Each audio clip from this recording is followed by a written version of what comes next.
ଦୁଇ ପରୀକ୍ଷା ଫଳ ପରେ ଛାତ୍ରଙ୍କ ମୃତ୍ୟୁ ଆତ୍ମହତ୍ୟା ସନ୍ଦେହ। ଯୁକ୍ତ ଦୁଇ ପରୀକ୍ଷା ଫଳ ପ୍ରକାଶ ପରେ ଜଣେ ଯୁକ୍ତ ଦୁଇ ବିଜ୍ଞାନ ଛାତ୍ରଙ୍କ ମୃତ୍ୟୁ।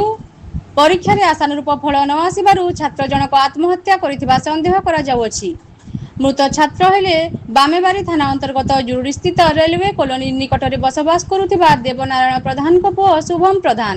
ସେ କରଞ୍ଜିଆ ସରକାରୀ କଲେଜରେ ଯୁକ୍ତ ଦୁଇ ବିଜ୍ଞାନର ଛାତ୍ର ଥିଲେ। ସୂଚନା ଅନୁସାରେ ଆଜି ଯୁକ୍ତ ଦୁଇ ପରୀକ୍ଷା ଫଳ ପ୍ରକାଶ ପାଇଥିଲା। ଅପରାହ୍ନ ସମୟରେ ବାପା ଦେବନାରାୟଣ ଦୋକାନରେ ଥିବା ବେଳେ ଶୁଭମ ଘରେ ଏକ ରୁମ୍ ଭିତରେ ବେକରେ ଦଉଡ଼ି ଦେଇ ଝୁଲି ପଡ଼ିଥିଲେ। ତାଙ୍କ ମା ଏବଂ ଭଉଣୀ ଝରକା ପଟେ ଦେଖିବା ପରେ ତାଙ୍କୁ ତୁରନ୍ତ ଉଦ୍ଧାର କରି ଯୋଡ଼ାସ୍ଥିତ ଏକ ଘରୋଇ ହସ୍ପିଟାଲକୁ ନିଆଯାଇଥିଲା। ମାତ୍ର ସେଠାରେ ଡାକ୍ତର ତାଙ୍କୁ ମୃତ ଘୋଷଣା କରିଥିଲେ। ଘଟଣା ସମ୍ପର୍କରେ ଖବର ପାଇ ବାମେବାରୀ ପୋଲିସ ଘଟଣାସ୍ଥଳରେ ପହଞ୍ଚି ମୃତଦେହକୁ ଜବତ କରି ତଦନ୍ତ ଆରମ୍ଭ କରିଛି। ଘଟଣା ପରେ ପରିବାର ମଧ୍ୟରେ ଶୋକର ଛାୟା ଖେଳି ଯାଇଅଛି।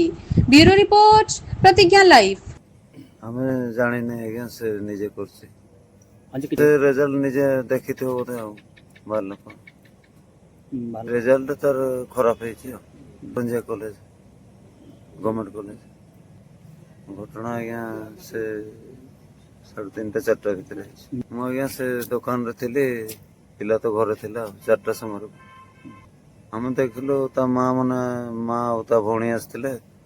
ସେ ଦୌଡ଼ିରେ ଟଙ୍ଗା ହେଇଥିଲା। ଝରକା ପଟୁ ଦେଖିଲେ, ମତେ ଡାକିଲେ।